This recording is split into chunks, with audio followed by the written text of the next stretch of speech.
হাজারো ব্যথা বেদনার পরে ফিরে আসনি তুমি আপন ঘরে, দিনের আলো তুমি ছড়িয়ে দিতে, চলে গেলে মদিনায় মক্কা ছেড়ে হে রাসূল।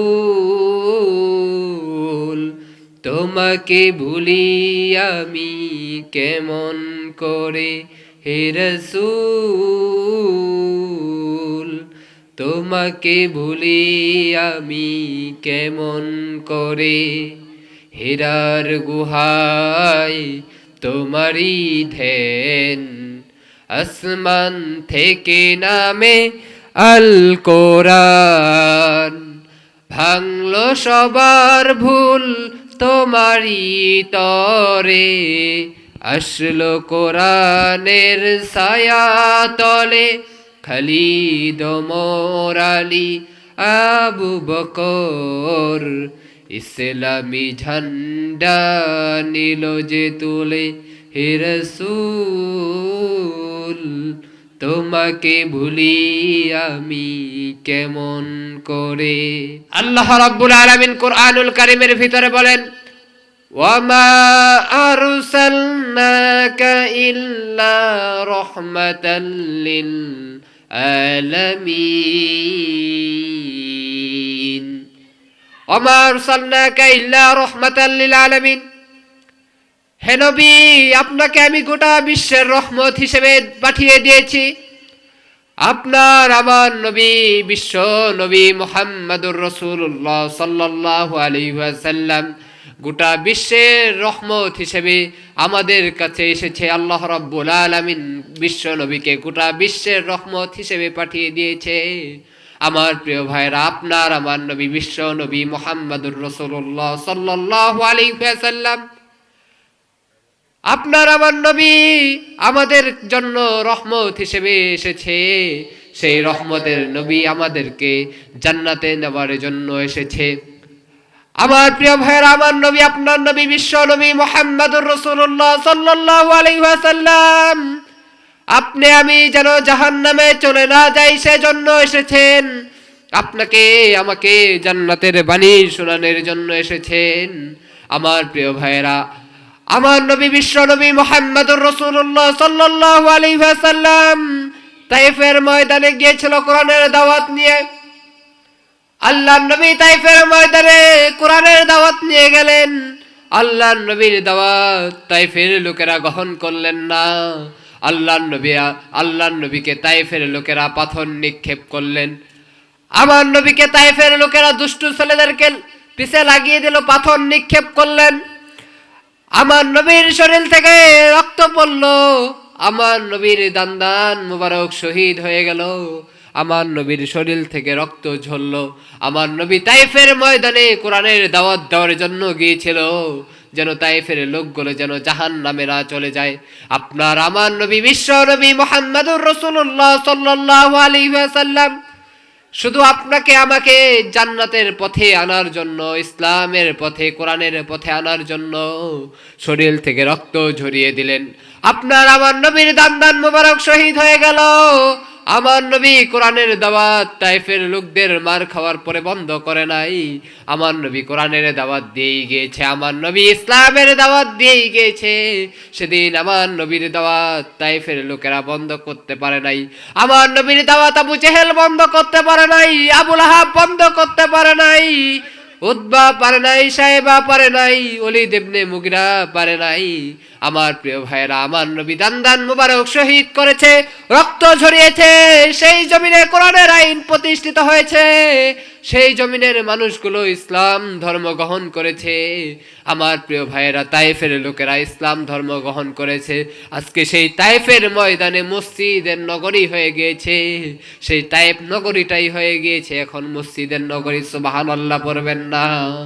আমার প্রিয় ভাইয়েরা, তাহলে যে যুগে আমার নবীকে পাথর নিক্ষেপ করা হয়েছে, আমার নবীকে তো আমরা দেখি নাই।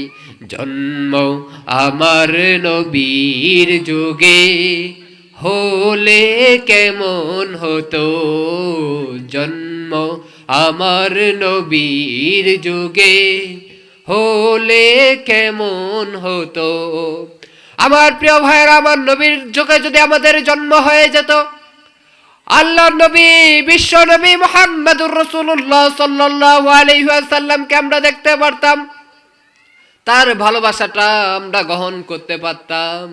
আমার প্রিয় ভাইয়েরা, আল্লাহ রাব্বুল আলামিন বলেন, ও দুনিয়ার মুসলমান, তোমাদেরকে আমি 100 ভাগ ভালোবাসা, আমি আল্লাহর কাছে 100 ভাগ ভালোবাসা, 100 ভাগ ভালোবাসা থেকে তোমাদেরকে মাত্র 1 ভাগ দিয়েছি, আর 99 ভাগ ভালোবাসা আমি আল্লাহ রাব্বুল আলামিনের কাছে রেখে দিয়েছি। 1 ভাগ ভালোবাসা পাওয়ার কারণে তুমি আজকে 14ই ফেব্রুয়ারি ভালোবাসা দিবস পালন করতেছো। 1 ভাগ ভালোবাসা পাওয়ার কারণে তুমি তোমার নেতার জন্য জীবন দিয়ে দিচ্ছ, তুমি তোমার দলের জন্য জীবন দিয়ে দিচ্ছ। একবার দেখো, আজকে এই বাংলার জমিনে আমার আল্লাহর নবীর শান-ও-মানের বিরুদ্ধে কথা বলা হয়, আমার রসুলের বিরুদ্ধে কথা বলা হয়, আমার রসুলের চরিত্র নিয়ে কথা বলা হয়, আমার নবীর চরিত্র নিয়ে কথা বলে। যারা আমার নবীর চরিত্র নিয়ে কথা বলে, আল্লাহ রসুলের শান-ও-মানের বিরুদ্ধে কথা বলে, আল্লাহর কসম দিয়ে বলে যাই প্রিয় ভাইয়েরা, তারা যারও সন্তান ছাড়া আর কিছু হতে পারে না। আল্লাহর নবী বিশ্ব নবী মুহাম্মদুর রাসূলুল্লাহ সাল্লাল্লাহু আলাইহি ওয়াসাল্লাম একজন ছেলেকে, একজন লোককে বলেছিল তুমি যারও সন্তান। সেই ছেলেটি তার বাড়িতে যাওয়ার পরে তার মার কাছে প্রশ্ন করেছিল, মা আমি কি জারজ সন্তান? আল্লাহর নবী জারজ সন্তান বলেছে আমাকে। তখন সেই ছেলের মা বলতেছে, নবী যদি বলে থাকে তুমি জারজ সন্তান, তাহলে তুমি জারজ সন্তান। আমার প্রিয় ভাইরা, আজকে ইসলামের বিরুদ্ধে কথা বলা হয়, ওলামায়ে কেরামের বিরুদ্ধে কথা বলা হয়। আল্লাহ রাব্বুল আলামিন বলেন, ইন্নাল উলামা ওয়ারাসাতুল আম্বিয়া, আলেমরা হচ্ছে আমি নবীর ওয়ারিস, আলেমরা হচ্ছে নবীর ওয়ারিস। আজকে নবীর ওয়ারিসদের বিরুদ্ধে কথা বলা হয়, নবীর ওয়ারিসদেরকে অপমান করে কথা বলা হয়। আমার প্রিয় ভাইয়েরা, আজকে যদি আমরা উলামায়ে কেরামের সম্মানটা দিতে পারতাম, আজকে যদি আমরা আলেমদের সম্মান দিতে পারতাম, তাহলে এদেশে কখনোই আল্লাহ রসুলের শান-ও-মানের বিরুদ্ধে কেউ কথা বলার সাহস পাইতো না। আমার প্রিয় ভাইয়েরা, আমার মাদ্রাসার ছোট্ট ছোট্ট ভাইদের সামনে যদি আজকে চলে যাই, মাদ্রাসার ছোট্ট ছোট্ট ভাইরা, সেই ছোট্ট ভাইদের সামনে যদি কেউ কথা বলে আল্লাহ রসুলের শান-ও-মানের বিরুদ্ধে, সেই ছোট্ট ভাইগুলো প্রতিবাদ করে। আমার নবী হচ্ছে আমাদের কলিজার টুকরা, আমার নবী হচ্ছে আমাদের হৃদয়ের স্পন্দন, ঠিক কিনা বলেন? যেই নবীকে ভালোবাসি আমরা কলিজা দিয়ে, যেই নবীকে ভালোবাসি আমরা হৃদয় দিয়ে, আমার প্রিয় ভাইরা, যেই নবী আমাদের জন্য, শুধু ইসলামের জন্য, কোরআনের জন্য শরীরের তাজা রক্ত তায়েফের জমিনে ঢেলে দিয়েছে, যেই নবী তায়েফের জমিনে দান দান মোবারক শহীদ করেছে, তাও তায়েফের লোকদেরকে বরদুয়া করে নাই। আমরা সেই নবীর উম্মত, আমরা সেই নবীর উম্মত হয়েছি আজকে। ওলামায়ে কেরাম, আপনাদের পায়ে হাত দিয়ে বলে যাই, ধামরাইয়ের প্রিয় ওলামায়ে কেরাম, আপনাদের পায়ে হাত দিয়ে বলে যাই, আপনারা যদি আজকে এক প্ল্যাটফর্মে আসতে পারেন, আজকে যদি আপনারা এক প্ল্যাটফর্মে আসতে পারেন, আল্লাহর নবীর ভূমিকা, আল্লাহর নবী কোরআনের দাওয়াত দিতে যেভাবে মার খেয়েছে, আপনি যদি সেইভাবে মারটা হজম করে নিতে পারেন, আপনি যদি সেইভাবে অপবাদগুলো সহ্য করতে পারেন, আল্লাহি আল্লাহর কসম দিয়ে বলি, আপনাকে নিয়েই আগামীর বাংলাদেশ, এই বাংলাদেশে ওলামায়ে কেরাম ছিল, ওলামায়ে কেরাম আছে, ওলামায়ে কেরামই থাকবে। আমার প্রিয় ভাইরা, আল্লাহর নবীর শান-ও-মানের বিরুদ্ধে যারা কথা বলে, তারা কখনোই, ওলামায়ে কেরাম যদি এই সমাজের নেতৃত্বে চলে আসে, কখনোই আল্লাহর রসুলের শান-ও-মানের বিরুদ্ধে তারা কথা বলতে পারবে না। তারা কখনো আল্লাহর নবীর শান-ও-মানের বিরুদ্ধে কথা বলতে পারবে না, তারা কখনো আল্লাহর কোরআনের বিরুদ্ধে কথা বলতে পারবে না, ওলামায়ে কেরামের বিরুদ্ধে কথা বলতে পারবে না।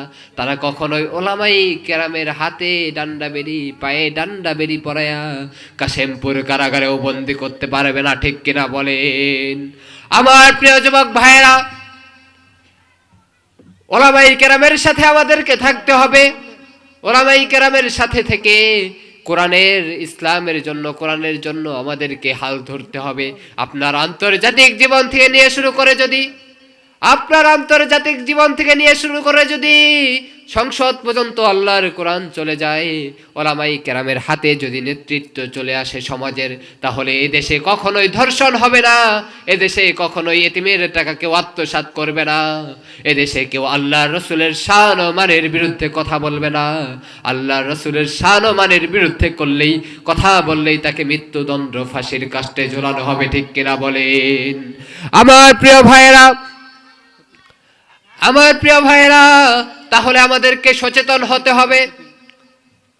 ওসমান হাদি ইনসাফ প্রতিষ্ঠার জন্য যেভাবে জীবন দিয়েছে, ওসমান হাদির মতো আমাদের সকলের হৃদয়ে ইসলামের জন্য, কোরআনের জন্য ভালোবাসা থাকতে হবে। আমার প্রিয় ভাইয়েরা, আমরা ওসমান হাদির মতো ইনসাফ প্রতিষ্ঠা করার জন্য, ইনসাফ প্রতিষ্ঠা করার জন্য আমরা জীবন দিয়ে দিব। প্রয়োজনে জীবন দিব, প্রয়োজনে শরীরে তাজা রক্ত দিব। আমরা ওসমান হাদির ভূমিকায় বাংলার জমিনে পালন করব। এক ওসমান হাদি চলে গিয়েছে তো কি হয়েছে, হাজারো ওসমান হাদি বাংলার জমিনে তৈরি হয়ে যাবে। যে ওসমান হাদি বুক পেতে দিবে আবু সাইদের মতো, আমার বুকে গুলি করো, আমার বুকটা গুলি করে ঝাঁঝরা করে দাও, আমার বুকটা গুলি করে ঝাঁঝরা করে দাও, তাও এই বাংলার জমিনে, আল্লাহর জমিনে ইনসাফ প্রতিষ্ঠা করো। আমার প্রিয় ভাইরা, যে জমিনে আল্লাহু আকবার ধ্বনির সাথে সূর্য উঠে যায়, যে জমিনে আল্লাহু আকবার ধ্বনির সাথে সূর্য ডুবে যায়, সে দেশে আর কিছু থাক বা না থাক, ইসলাম থাকবেই। সে দেশে আর কিছু থাক বা না থাক, কোরআন থাকবেই। সে দেশে আর কিছু থাক বা না থাক, আল্লাহর আইন, ইসলামের আইন প্রতিষ্ঠিত হবে ইনশাআল্লাহ। আমার প্রিয় ভাইরা, একজন লোক দোকানে এক কর্মচারী রাখছে, কর্মচারীর নাম হলো ইসলাম। সেই দোকানের কর্মচারীর নাম হলো ইসলাম। সেই দোকানদারের একটি মেয়ে ছিল, মেয়েটির নাম হলো শান্তি। আচ্ছা আপনারা বলেন তো, ইসলাম আছে যেখানে শান্তি আছে, ইসলাম আছে যেখানে শান্তি আছে, সেখানে সেই দোকানদার ছেলেটা শান্তির সাথে গোপন একটা সম্পর্ক করে ফেলেছে। তখন সেই দোকানদার বুঝতে পেরেছে যে গোপন সম্পর্ক হয়েছে আমার মেয়ের সাথে। তখন ইসলাম ছেলেটাকে কাছ থেকে বের করে দিয়েছে। ইসলাম ছেলেটা আপনাদের ধামরাই বাজার স্ট্যান্ডে চলে গিয়েছে, যে শান্তির কাছে ফোন দিয়ে বলছে, শান্তি তুমি কোথায় আছো, চলে আসো, আমি তো তোমাদের দোকান থেকে চলে আইছি। তখন শান্তি গাট্টি বুসকা সোনা দানা যা ছিল সবকিছু গুছাইয়া নিয়ে ধামরাই চলে গেছে। ধামরাই চলে গেছে ইসলাম ছেলেটার সাথে সুখের ঘর বাঁধার জন্য, চলে গেছে দূরে কোথাও।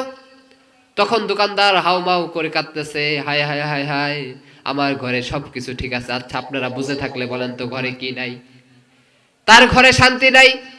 তখন সেই দোকানদার সারা এলাকা খুঁজছে, শান্তি কোথাও পায় না। পরের দিন সকালবেলা দোকানে গেছে, যাওয়ার পরে দেখতেছে পাশের দোকানদারকে বলতেছে, ও ভাই, আমার ঘরে যে সব কিছু ঠিক আছে, কিন্তু আমার ঘরের শান্তিটা নাই। তখন পাশের দোকানদার বলতেছে, ও ভাই, তোমার ঘরের সবকিছু ঠিক আছে, বুঝতে পারলাম তোমার ঘরের সবকিছু ঠিক আছে, তোমার দোকানের কর্মচারী ইসলাম ছেলেটা কোথায়? বলতেছে, ভাই, ইসলাম ছেলেটাকে তো গতকালকে রাতে মার দিয়ে খেদাইয়ে দিছি।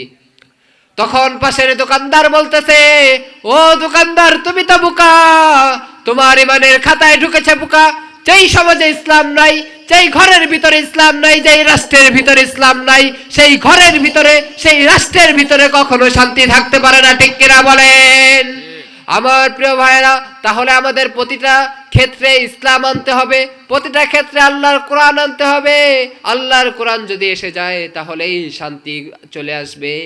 আমার প্রিয় ভাইয়েরা, তাহলেই শান্তি চলে আসবে। আল্লাহ তাআলা সেই শান্তির ছায়া তলে আমাদেরকে থাকার তৌফিক দান করুক। আমরা বলি আমিন, আরো জোরে বলে আমিন।